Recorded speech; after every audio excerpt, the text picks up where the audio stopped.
გამარჯობათ, მოგესალმებით. დაიწყო გადაცემა პალატა ნომერი 9, სადაც ვსაუბრობთ პრობლემებზე და ვეძებთ გამოსავალს და მოგვარების გზებს. გამარჯობა გიორგი, მივესალმები ჩვენ მაყურებელს. გავიდა ეთერში ჩვენი გადაცემა პალატა ნომერი 9 და ჩვენი სპონსორი არის დოპამინი. რა დოპამინი? ნარკოტიკებს უკეთებ რეკლამას. დოპამინი არა, ამფეტამინი კიდე. რა ნარკოტიკი? ენერგეტიკული სასმელი არის და ქვია ასეთი სახელი დოპამინი. მე ნორმალურ სახელს ვერ შეუჩერე. რა წამალი სახელი ქვია, რა არის, უბედურება არის. დღევანდელი გადაცემაც წამალზე გვაქვს, ნარკომანებზე, მომხმარებლებზე და მათ გამსაღებლებზე. მართლაც საინტერესო თემა არის ნარკოტიკი და რა პრობლემებს ხედავ და გამოფროსოთ გამოსავალს რაში ხედავ რა უნდა გავაკეთოთ მაგალითად რომ ეს პრობლემა მოგვარდეს. ამ პრობლემის მოგვარება ჩემო გიორგი ძნელი იქნება, მაგრამ ჩვენ მაინც უნდა ვცადოთ. ჩვენი მომხმარებელი ბევრია და მომწოდებელი არის მთავარი პრობლემა. მომხმარებელს ახლა ვერაფერს ვერ უზავან, მათ მკურნალობა გვერდში დგომა ჭირდებათ და აი მომწოდებლებს შეგვიძლია მაგალითად გამსაღებლებს მივაწვეთ და შევუქმნათ ისეთი პირობები, რომ უარი თქვენ ამ ყველაფერზე. ანუ ბარიგებს და ნარკობარონებს უნდა შევუქმნათ პრობლემა და რა პრობლემა უნდა შევუქმნათ, რას გვირჩევ და რას გვეტყვი. პაბლო ესკობარი გემახსოვრება ჩემო გიორგი, ის იყო პირველი ნარკობარონი, მთელი ამერიკა ებრძოდა. მოკლეს, მაგრამ ამით პრობლემა არ მოგვარებულა. გაჩნდნენ სხვა ნარკობარონები და ეს პრობლემა არ მოგვარდა. კი მახსოვს, როგორ არ მახსოვს ესკობარი. ანუ დრაკონს ერთი თავი მოაჭრა, მეორე ამოვა, ანუ ორი ამოვა და ამით პრობლემა არ მოგვარდება.ურად მიმივხვდი ჩემ ნათქვამს და ზუსტადაც თავარ ბარიგას კი არ უნდა ბრძოლა, არამედ მის დამხმარეებს, მის მარჯვენა ხელებს, იქ რო ყავს დასაქმებული და არ იგებენ. აი ისინი რო გამოეცლება ხელიდან, მერე თვითონ ხო არ დადგებოდა, თვითონ ხო არ გაყიდის.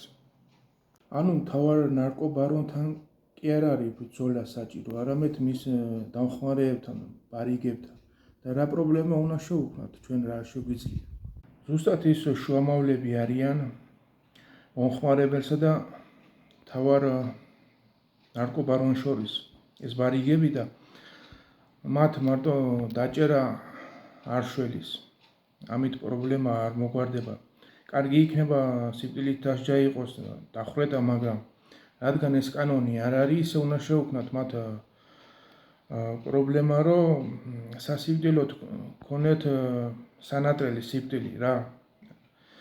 და რა შეგვიძლია ჩვენ მაგათი სახელები და სურათები უნდა გამოაქვეყნო ქვეყნის მასშტაბით და სირცხვილის ასე დაფასავით უნდა იყოს და ყველა უნდა ცნობდეს თუ ვინ არიან ეს ბარიგები. თუ ვინმე შეხვდება ქუჩაში, ყველა უნდა შეაფურთხოს, უნდა შეაგინოს და ტალახი ესოლოს და ქვა და უნდა ცნობდნენ, რომ ესენი არიან სამარცხვინო ხალხი, ესენი არიან ბარიგები, ხალხის ახალგაზრდების დამღუპელები. და ასეთი ის უნდა იყოს, რომ ისე შერცხვეთ თავისი საქციელი სიკვდილი ინატრონ, სიკვდილი თუ არა, ქვეყნიდან მაინც უნდა გაიქცენ, ისე უნდა შეუქმნა მათ პირობები აქ. მართალი ხარ ჩემო გიორგი, ზუსტადაც ისე უნდა შევუქმნათ პირობები, რომ შერცხვეთ თავისი საქცieლის, ყველა ცნობდეს, ყველა შეურაცხყოფას აყენებდეს.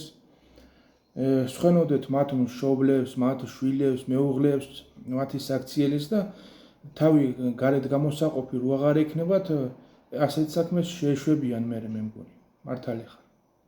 ყველას რო ეცოდინება მათი სახეები, სახელები, გვარები ქვეყნის მასშტაბით, მე შერცხვებათ თავის გამოჩენის და ამ საქმიანობას შეეშვებიან და ამ საქმეს ხელს არავინ მოკიდებს ამის შიშით, მერე ისინიც იძულებულები გახდებიან ეს ნარკობარონები, რომ ამ ქვეყანაში ამ წამლის შემოტანა არ ღირს, იმიტომ რომ გამსაღებელი არ ეყოლებათ, მომხმარებელი კი იქნებიან სამკურნალო და გვერდში დგომა დაჭირდებათ და რო გამოჯამრთელდებიან, მე მგონი აღარ გვეყოლება საქართველოში ნარკომანები. საინტერესო იყო დღევანდელი გადაცემა, ჩვენი საუბარი და დღევანდელი გადაცემაც დასასრულს მიუახლოვდა. სახელად პალატა ნომერი 9, ჩვენი სპონსორი იყო დოპამინი. რა დოპამინი თუ კაცი ხარ, მეორეთა რა ახსენო მაგ სახელი.